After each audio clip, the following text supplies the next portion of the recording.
ઉચડી ગામે ઉચડિયા મહાદેવના મંદિરે દીપમાળા યોજાઈ। જ્યારથી ઉચડિયા મહાદેવના મંદિરની પ્રાણ પ્રતિષ્ઠા થઈ ત્યારથી દર સોમવારે દીપમાળાનું આયોજન કરવામાં આવે છે। આ સોમવારની દીપમાળા ઉચડી ગામના શિવ ભક્ત એવા નાકરાણી દયાળભાઈ ધનજીભાઈ અને તેમના પરિવાર દ્વારા મહાઆરતી ઉતારવામાં આવી અને શિવ ભક્ત ખૂબ મોટી સંખ્યામાં મહાદેવના મંદિરે પધાર્યા। હર હર મહાદેવ।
शंकर भक्ति विषयाको शिव भक्ति विषयाको दशमा शिवरामेश्वर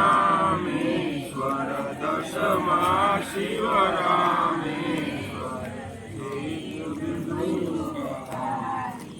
ओम हर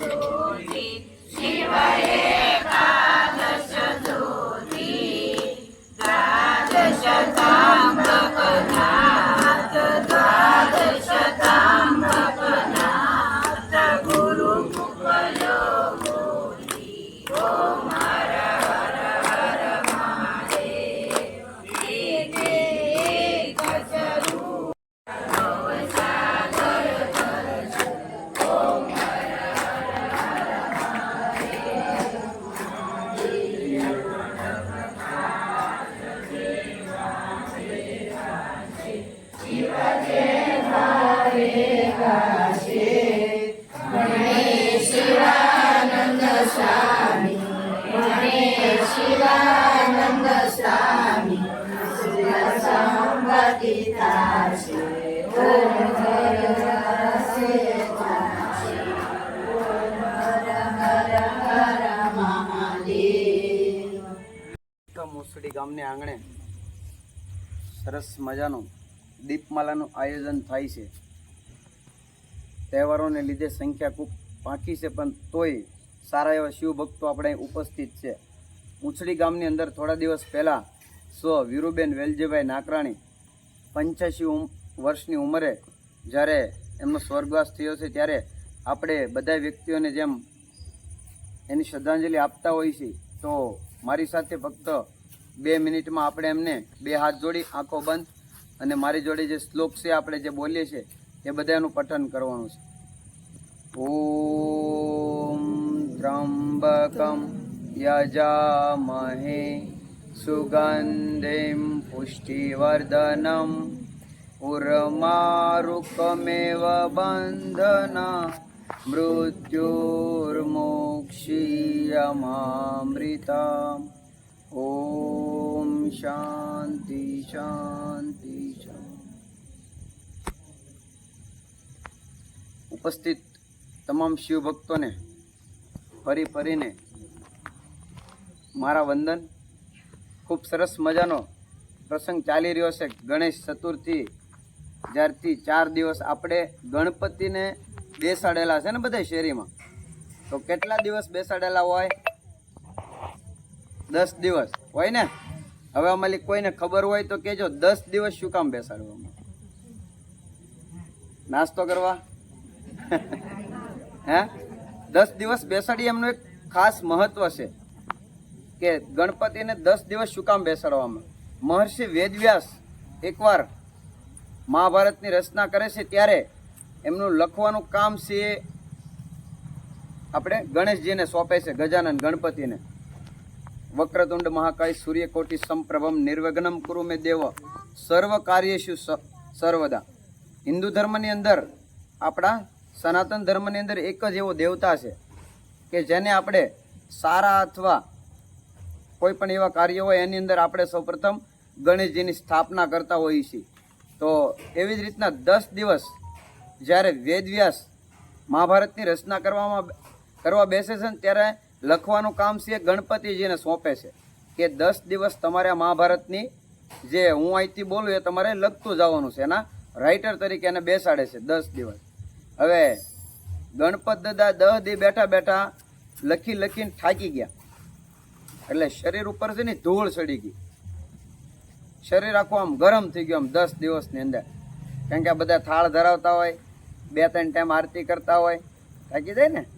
એટલે એમ આ લખીને થાકી ગયા મહાભારતની અંદર. ત્યારબાદ ગણેશજી છે એ સરસ્વતી નદીની અંદર એ સ્નાન કરવા જાય છે. ત્યાં એની પોતાની જે ધૂળ, પોતાના શરીર પર લાગેલી માટી એ આ બધું ધોઈ નાખે છે. અને 10મા દિવસે આપણે એને જળ પ્રવાહની અંદર પધરાવી દઈએ એમ કહે છે. એટલે જળ પ્રવાહિત કરતા હોય છે, એમ કે જેનો પ્રવાહ છે એમની સાથે એને વહેતા કરતા હોય છે. પણ મેં ઘણે ઠેકાણે એવું સોશિયલ મીડિયાના માધ્યમથી આપણે બધા અત્યારે સક્રિય છે, હર કોઈ વ્યક્તિને પાસે મોબાઈલ હશે. આપણે વિસર્જન કરતી વખતે તમે જોજો, મોટા ગણપતિ હોય તો એમને નાળામાંથી ફેંકતા હોય, જોયું ને તમે? કોક હોય તો પછી ખાળે એમ નચ્યા હોય, કોઈક તળાવમાં નચ્યા હોય, કોક વળી હારા હોય, પાટીને 2-4 જણા ભાઈબંધ હોય, ગોપનાથ જળ પરવા આપે. પણ ગણેશજીનું ખરેખર વિસર્જન કઈ રીતનું કરવું જોઈએ? ગણપતિજીને આપણે જ્યારે બેસાડીએ ત્યારે વાજતે ગાજતે બેન્ડ બાજા સાથે લાવીએ, બેસાડીએ. 10 દિવસ એમનો ધૂપ, દીવા, અગરબત્તી, એમને થાળ ધરાવતા હોય ત્યારે જે આપણા મનની અંદર જે ભાવના હોય, એમના પ્રત્યે જે લાગણી હોય, એમના પ્રત્યેની આપણી જે ભક્તિ હોય, એવી જ રીતના આપણે એમને એ વિદાય કરવા જોઈએ. આપણે ક્યારેય આપણા જે ગણપતિ છે બેસાડેલા એમને ક્યારેય ફગાવવા ન જોઈએ. કે કોઈ પણ એવી રીતની એ મૂર્તિ, હું તો એમ કહું ખંડિત થઈ ગયેલી મૂર્તિ તમે બેસાડતા નથી, તો ફેંકો છો ત્યારે ભાઈ એક હાથ ખડી ગયેલો હોય, મુકુટ ખડી ગયેલો હોય, શું કામ ભાઈ? આપણા ધર્મની અંદર આ જે વસ્તુ છે ને એ બહુ તકલીફ વાળી છે. કેમ કે આપણે જ્યારે વિસર્જન કરીએ ત્યારે સૌપ્રથમ તો આપણે એ ધ્યાન રાખતા હોઈએ કે આપણે ભાઈ આપણે જોડે જે કોઈ આવેલા છે એમનું બસ સલામતી રહે. ઘણીવાર આપણે ન્યૂઝમાં જોતા હોઈએ કે ભાઈ ફલાણા વ્યક્તિ ગણેશ વિસર્જનની અંદર તણાઈ ગયા, આટલા લોકો સમુદ્રમાં તણાઈ ગયા કે નદીમાં કે જ્યાં કાંઈ આપણે વિસર્જન કરતા, તો સૌપ્રથમ તો આપણે એને સાવચેતીથી રહી સલામતીથી એમનું વિસર્જન કરવું છે. આવતીકાલે જ વિસર્જન છે, તો બધા ધ્યાન દે. ગણપત દાદાને કોઈએ એવી રીતના વિસર્જન ન કરે કે તમારા 10 દિવસની કરેલી ભક્તિ એક જ ધક્કો મારે વહી જાય. તમે એક ધક્કો મારો ને એટલે તમને એમ લાગે કે મેં લાડવા બનાવ્યા હતા ચોખા ઘીમાં, એ પોઈક થઈ જાય છે, એમ નહીં, ક્યારેય નહીં. હું લો ભાઈ ધક્કો મારવો થોડા બેહાડ્યા હતા. એને શાંતિથી જળ પ્રવાહ કરો, ઉપર જળ ચડાવો, શાંતિથી એની જે કાંઈ એની જે પ્રાર્થના છે, વિધિ છે, પૂજા છે એ કરો અને બે હાથ જોડીને એને વિનંતી કરો કે હે ગજાનન ગણપતિ મહારાજ, મારાથી આ 10 દિવસની અંદર ભલે કાંઈ સેવા થઈ કે ના થઈ, પણ અમારા પર એવી કૃપા કરો અને આવતા વર્ષે તમે જલ્દીથી એ પાછા પધારો અને આવી જ ભાવનાથી આપણે એને પાછા બેહાડવાના છે. તો પગાવી દે ગણપતિને પાછા હું લો બેહાડો ભાઈ. તમને એમ તો એની મૂર્તિ નથી બેસાડતા, આપણે બીજી જ બેસાડી, પણ એવી તમારા મનની અંદર ભાવના રાખો, લાગણી રાખો કે પાછા ગણપતિ આવે ત્યારે આપણે એટલા જ એને લાડકોડથી એ બેસાડવા જોઈએ. બસ વધારે તો કાંઈ નહીં કહેતો. આજની જે દીપમાલા છે એ એમના યજમાનો થોડી જ વારમાં દીપમાલા કરશે. બધાને ગણેશ ઉત્સવની ખૂબ ખૂબ શુભકામનાઓ. કાલે વિસર્જન કરો શાંતિથી. અને મેં જે કીધું 4-5 વાત એ ખાસ ધ્યાન રહે. ભલે આપણે એની પાસે ન જઈ શકીએ, દૂરથી આપણે એમને નમસ્કાર કરી પ્રણામ કરશું. જય ભોળાનાથ.